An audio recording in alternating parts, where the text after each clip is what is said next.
On passe à l'exercice 2, qui était donc un exercice de géométrie analytique.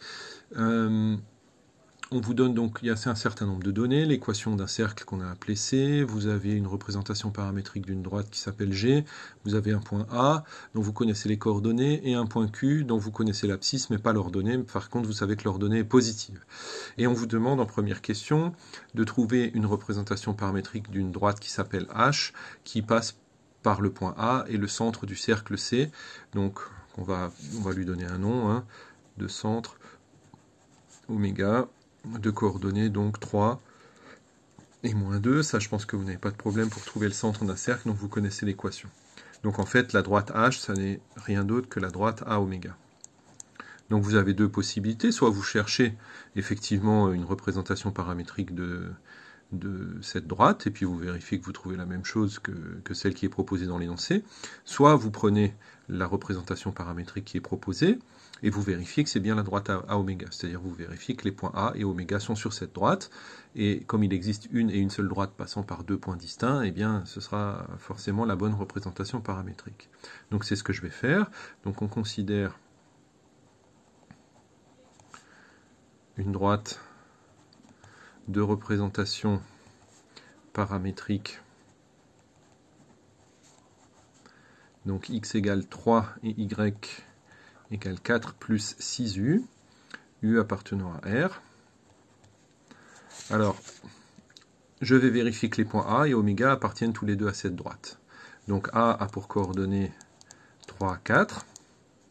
Donc si je remplace là-dedans, ça donne 3 égale 3, c'est une bonne nouvelle, et 4 égale 4 plus 6u, ce qui nous donne donc ici toujours 3 égale 3 et u égale 0. Donc si u égale 0, eh bien, j'obtiens les coordonnées de A, ce qui veut bien dire que A appartient à cette droite. Donc, je vais lui donner un nom d'ailleurs à cette droite, je vais l'appeler D, parce que ça n'a pas encore été utilisé. Donc, on a trouvé une valeur de U pour laquelle on tombe sur les coordonnées de A, ce qui veut donc dire que A appartient bien à cette droite D. Ensuite, je prends le point oméga de coordonnées 3 et moins 2. De toute façon, à partir du moment où vous avez un point qui a pour abscisse 3, il appartient forcément à cette droite. Donc là, je force un peu le trait, je montre qu'il existe bien un réel U pour lequel ça marche. Donc je remplace comme tout à l'heure, donc j'obtiens encore une fois 3 égale 3, et moins 2 égale 4 plus 6U. Donc ça fait bien, encore une fois, 3 égale 3, et ici je cherche U, donc quand je passe le 4 de l'autre côté, ça fait moins 6, divisé par 6, ça fait U égale moins 1. Donc là aussi, j'ai trouvé une valeur de U pour laquelle on tombe sur les coordonnées de oméga. Ça veut bien dire que ce point oméga appartient aussi à D. On en déduit que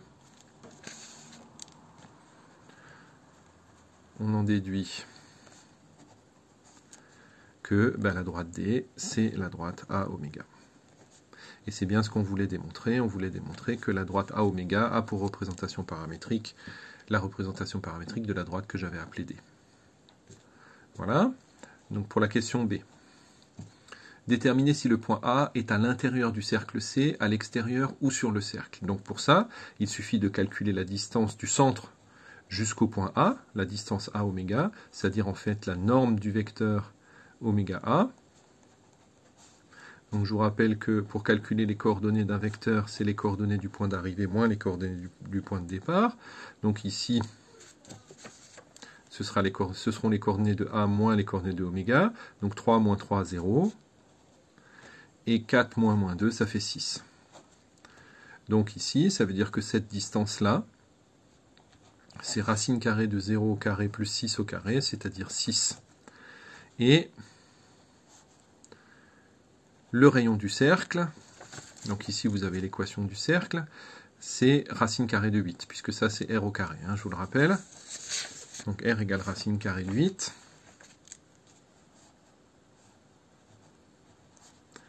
R étant le rayon de C.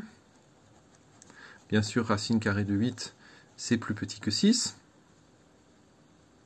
Ce qui veut donc dire que donc, A est extérieur au cercle C. Évidemment, si la distance de A jusqu'au centre est supérieure au rayon du cercle, ça veut bien dire qu'il est extérieur à ce cercle. Bien, on reprend avec la question suivante. Donc vous devez trouver l'intersection de deux droites dont on connaît les représentations paramétriques. Donc pour ça, il faut résoudre un système, il faut trouver les valeurs du paramètre ici. Hein. Donc on doit résoudre ici, donc on résout le système suivant, donc t égale 3, et moins 3 moins t, qui est y ici dans la première droite, égale 4 plus 6u. Bien sûr, pensez toujours, quand vous résolvez un système de ce type-là, à ne pas utiliser le même paramètre dans les deux droites. Hein. Ici, l'énoncé était bien fait. Donc voilà, ce système est quand même très simple à résoudre. Hein. Donc vous avez t égale 3, vous remplacez en bas, donc vous obtenez moins 6 ici. Je vais passer le 4 de l'autre côté, donc ça va faire moins 10. Moins 10 divisé par 6, donc ça fait u égale moins 3 cinquièmes. Voilà, maintenant si je remplace t dans l'équation de g, ou u dans l'équation elle s'appelle pas D, elle s'appelle pas U, cette droite, elle s'appelle H. H, il faut que je trouve le même point, sinon je sais que je me suis trompé. Hein. Donc, il n'a pas de nom ce point d'intersection, non. Le point d'intersection de G et H a pour coordonnées. Alors, je remplace ici dans la première, donc je trouve 3, et moins 3, ça fait moins 6. Donc 3, moins 6. Je vérifie quand même par acquis de conscience dans la deuxième, donc x égale 3, c'est bon. Maintenant, je fais 4 plus 6 fois moins 3 cinquièmes.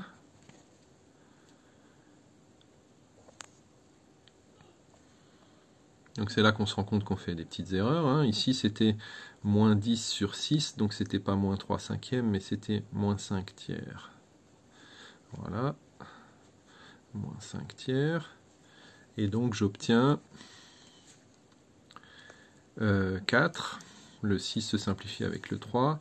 Moins, il reste 2, donc ça fait 4 moins 10, qui est bien égal à moins 6, donc je trouve le même point. Donc c'est bon. Ok. Voilà pour cette question. Et puis la dernière question. Triple I. Donc on cherche l'équation de la tangente au cercle C au point Q. Donc déjà ça veut dire que le point Q appartient donc au cercle C. Donc je sais que Q a pour coordonnées 5 et K, que je vais donc remplacer dans l'équation de C pour trouver ce fameux K. Donc l'équation du cercle C, je vous la rappelle, c'est x-3 au carré plus y plus 2 au carré égale 8. Je remplace donc les coordonnées de Q, ça fait 5 moins 3, ça fait 2, 2 au carré, ça fait 4.